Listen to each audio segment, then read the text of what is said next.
जहां दोस्तों 2020 में 5 राज्यों में होने जा रहे हैं उपचुनाव। इसके अलावा विधानसभा चुनाव किन किन राज्यों में होंगे उसकी भी जानकारी आपको देंगे। लेकिन 5 राज्यों में उपचुनाव होंगे और उपचुनाव तय कर देंगे कि इन 5 राज्यों में किसकी सरकार रहेगी और किसकी हो जाएगी वापसी। लेकिन चिंताएं अब बीजेपी खेमे में भी दिखाई दे रही हैं, क्योंकि जनता का मन अब किसके साथ है। क्या दल बदलू नेताओं के साथ एक बार फिर से जनता जाएगी या फिर कुछ नया देखने को यहां पर मिलने वाला है। इस पर हम आपको सटीक विश्लेषण ओपिनियन पोल दिखाने वाले हैं। जहां दोस्तों अगर बात करें सबसे पहले यहां पर गुजरात के लिए, तो गुजरात के लिए लगभग 8 सीटों पर यहां पर चुनाव होंगे और 8 सीटों के लिए क्या कुछ आंकड़े यहां पर निकलकर सामने आ रहे हैं। सबसे पहले हम बात करते हैं गुजरात के लिए उपचुनाव के लिए। उससे पहले जो आंकड़े थे उसमें भारतीय जनता पार्टी को 99 सीट मिली, लेकिन कांग्रेस यहां पर पीछे नहीं रहे, 80 सीट यहां पर मिली। लेकिन कहा यह जा रहा है कि गुजरात की 8 सीटों पर काफी कुछ यहां पर आंकड़े बदल सकते हैं। लेकिन गुजरात के लिए कुछ आंकड़े भी आपको दिखाएं। देखिए एनडीए यानी बीजेपी गठबंधन के साथ जो है 37% लोग हैं, जबकि यूपीए गठबंधन यानी कांग्रेस के साथ 63% लोग यहां पर कांग्रेस के साथ हैं। यानी उपचुनाव में जो है गुजरात की 8 सीटों पर जो उपचुनाव होना है, तो 8 सीटों में से जो है 5 सीट यहां पर कांग्रेस के हिस्से में जा रही हैं। जहां दोस्तों ये बड़ा ओपिनियन पोल यहां पर निकल कर आ रहा है और सभी 5 राज्यों के आंकड़े आपको दिखाएंगे। लेकिन इससे पहले जो 8 सीट जो खाली थी जिस कारण से उपचुनाव हो रहे हैं, ये 8 सीट पर कांग्रेस का ही कब्जा था। यानी में यहां पर 5 से 8 सीटों के बीच जो है कांग्रेस यहां पर सीट निकालती नजर आ रही है। ये आंकड़े गुजरात के लिए निकलकर सामने आ रहे हैं। अब अगर बात करें बीजेपी के लिए, तो बीजेपी को इन 8 सीटों में से 2 सीट उपचुनाव में मिल सकती है, क्योंकि मोदी का गढ़ माना जाता है और कहीं ना कहीं 2016 में जो चुनाव हुए थे गुजरात के लिए, उसमें काफी कड़ी टक्कर यहां पर देखने को मिली थी कांग्रेस और बीजेपी के लिए। लेकिन इससे पहले अगर कुछ और आंकड़े आपको दिखा दें, तो बिहार, पश्चिम बंगाल, असम, गुजरात, यूपी, ये कुछ बड़े राज्य हैं जहां पर आने वाले समय में चुनाव होंगे।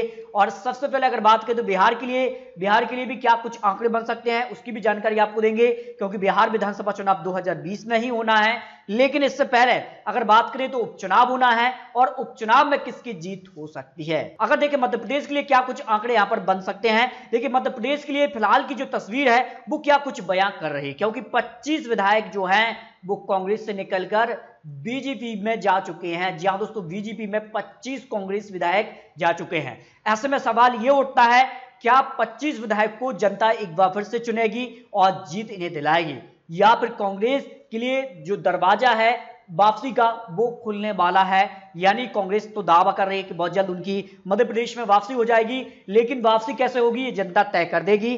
तो जनता का जो मन है और जनता ने जो आंकड़े दिए हैं उन आंकड़ों के हिसाब से मध्य प्रदेश की 27 सीटों के लिए जो आंकड़े निकले हैं उपचुनाव के लिए, उनमें से अगर बात करें तो 15 से 20 सीटों के आसपास कांग्रेस को सीट मिल सकती हैं। अगर बात करें तो कांग्रेस को अपने दम पर सरकार बनानी 27 सीट ही कांग्रेस को चाहिए, तब जाकर वो सरकार बना लेंगे। लेकिन अन्य का जो समर्थन 7 सीट का है वो अगर मिला दिया जाए तो फिर कांग्रेस को 20 सीट यहां पर चाहिए। यानी कांग्रेस मध्य प्रदेश में वापसी कर सकती है। ये मध्य प्रदेश के लिए 27 सीटों के लिए चुनाव के लिए आंकड़े निकल रहे हैं। इसके अलावा बीजेपी को इस चुनाव को जीतने के लिए अपने दम पर 9 सीट चाहिए। अकेले दम पर जीतना है तो फिर यहां पर वर्तमान में बीजेपी के पास 107 है प्लस, ऐसे में 9 विधायक और चाहिए उनको, तब जाकर वो 116 के आंकड़े तक पहुंचते नजर आ रहे हैं। मध्य प्रदेश के लिए ये 27 सीटों के आंकड़े दिखाए। देखिए अब सबसे ज्यादा कड़ी टक्कर यहां पर देखने को मिल सकती है, तो वो है हरियाणा के अंदर, क्योंकि कांग्रेस यहां पर पूर्व जो मुख्यमंत्री उन्होंने दावा किया है कि वर्तमान में जो यहां पर कह सकते हैं कि मनोहर लाल खट्टर हैं, वो चुनावी मैदान में बड़ोदरा जो सीट पर चुनाव होना है उस पर उतर जाए तो जबरदस्त बीजेपी को नुकसान होगा। यानी एक तरफा जीत कांग्रेस की यहां पर कांग्रेस दावा कर रही है कि उनकी हो जाएगी। 2019 विधानसभा चुनाव जो हुए थे उसमें जो है यहां पर कांग्रेस ने जीत दर्ज की थी। लेकिन अब यहां पर उपचुनाव होना है और उपचुनाव में किसका पलड़ा यहां पर भारी दिखाई दे रहा है। इससे पहले कुछ और आंकड़े आपको दिखाया। 2009 में यहां पर जो पार्टी जीती थी वो थी कांग्रेस, और 2014 में भी कांग्रेस ने जीती, 2019 में भी जीती है।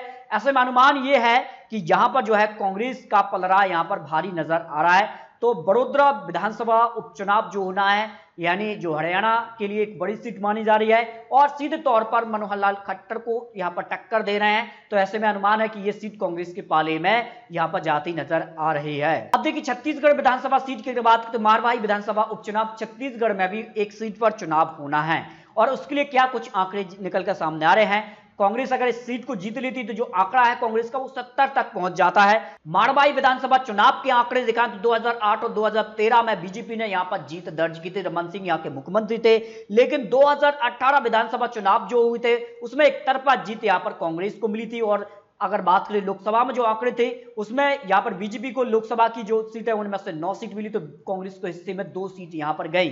छत्तीसगढ़ विधानसभा चुनाव 2018 के क्या रिजल्ट है देखिए, 68 सीट कांग्रेस के हिस्से में एक तरफा जीत यहां पर मिली और बीजेपी को सिर्फ यहां पर 15 सीटों पर ही संतोष करना पड़ा। बीएसपी के हिस्से में 2 सीट और अन्य खाते में 5 सीट गई। ऐसी मारवाही विधानसभा उपचुनाव भी कांग्रेस के पाले में यह सीट जा सकती है आंकड़ों के हिसाब से। अब बात करते हैं राजस्थान के लिए क्या कुछ आंकड़े बनते नजर आ रहे हैं। हालांकि राजस्थान के लिए स्थिति साफ नहीं है, लेकिन यहां पर बात कही जा रही कि 19 विधायक जो हैं वो कांग्रेस खेमे से नाराज चल रहे हैं, यानी सरकार के विरोध में है। और यहां पर गहलोत सरकार चाहती है कि इन्हें स्पीकर जो है आयोग करार दें। इसके बाद यहां पर कह सकते हैं 19 सीटों पर यहां पर भी उपचुनाव हो सकते हैं। ऐसी बड़ी खबर अब राजस्थान से भी निकलकर सामने आने लगी है। यानी आने वाला समय में जो है गुजरात, हरियाणा, मध्य प्रदेश, छत्तीसगढ़, राजस्थान में उपचुनाव होने हैं और ये राज्य काफी महत्वपूर्ण है। और कह सकते हैं कि कांग्रेस की 4 राज्यों में ही सरकार अब सिमट कर रह गई है और 2 राज्यों में उनकी यहां पर गठबंधन की सरकार है। महाराष्ट्र और झारखंड में 2 राज्यों में कांग्रेस की गठबंधन सरकार है और 4 राज्यों में उनकी अपनी एक तरफा सरकार है, जिनमें अगर बात करें तो छत्तीसगढ़, राजस्थान, पंजाब और पांडुचेरी में कांग्रेस की सरकार है। वहां की बात करें तो अन्य राज्यों में बीजेपी प्लस गठबंधन की सरकार है। कुछ अन्य पार्टियों की फिलहाल जो है अब तक सरकारें हैं, लेकिन आने वाले समय में अब कुछ और राज्यों में विधानसभा चुनाव होने हैं और उपचुनाव भी होने हैं और ये उपचुनाव काफी महत्वपूर्ण है और तय करेंगे कि किसकी बनेगी सरकार। लेकिन आपको क्या लगता है, गुजरात, हरियाणा, मध्य प्रदेश, छत्तीसगढ़ और आने वाले विधानसभा चुनाव जिनमें बात करें बिहार में, तो किसकी बनेगी सरकार? इस पर आपको हर एक राज्य के लिए अलग अलग आंकड़े रखने हैं और किस पार्टी को कितनी सीट मिल सकती है इस पर भी आपको कमेंट बॉक्स में अपनी राय रखना है।